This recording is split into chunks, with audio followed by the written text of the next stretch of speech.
Adolf Hitler is one of the most famous dictators in all of history. He is responsible for the rise of the Third Reich in Weimar Germany. He was successfully able to alienate an entire country into following his radical ideologies. He was the centerpiece of the deadliest war that mankind has ever known, and he was a known anti Semitic and racist. Possessing so many blatantly immoral ideals, how was this man able to rise to the top of an entire country? It starts in 1889. Adolf Hitler is born in Braunau am Inn, Austria. He moves to Vienna in 1905, where he's introduced to his anti-Semitic views.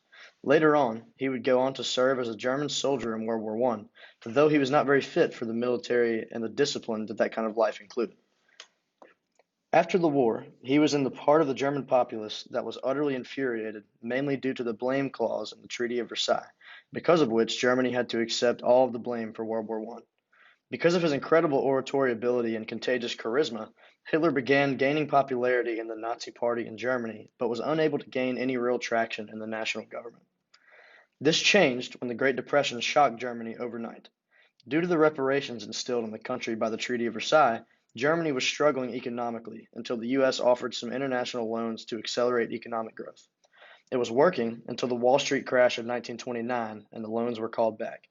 This removal caused mass hyperinflation and unemployment in Germany, and the people were looking for any kind of solution within days.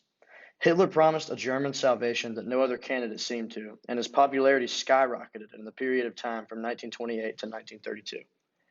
As the Nazis gained traction in the German House of Representatives, also known as the Reichstag, then president of the country, Paul von Hindenburg, seemed to have no other choice than to appoint Hitler as chancellor, which was second in command in the national government.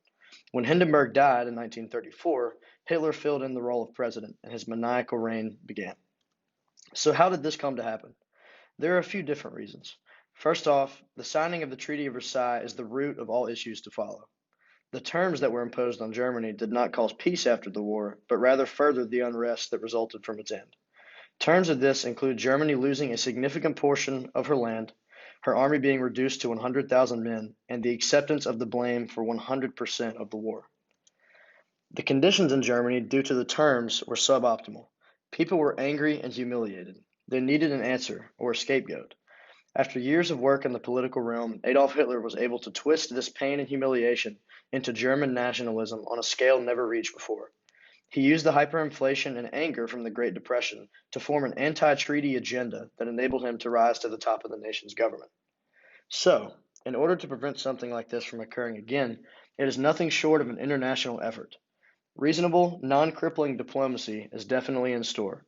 No harsh terms means less people oppressed and willing to turn to radical political solutions. Secondly, global economic stability is important to prevent the need of a country to become self-dependent.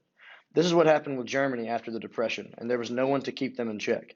Lastly, the emergence of a singular power and a stressed nation is dangerous, as we saw in Germany in the 1930s. Organizations like the United Nations are responsible for quelling these issues if they are to arise, preventing the chance of another Nazi Germany from ever happening again.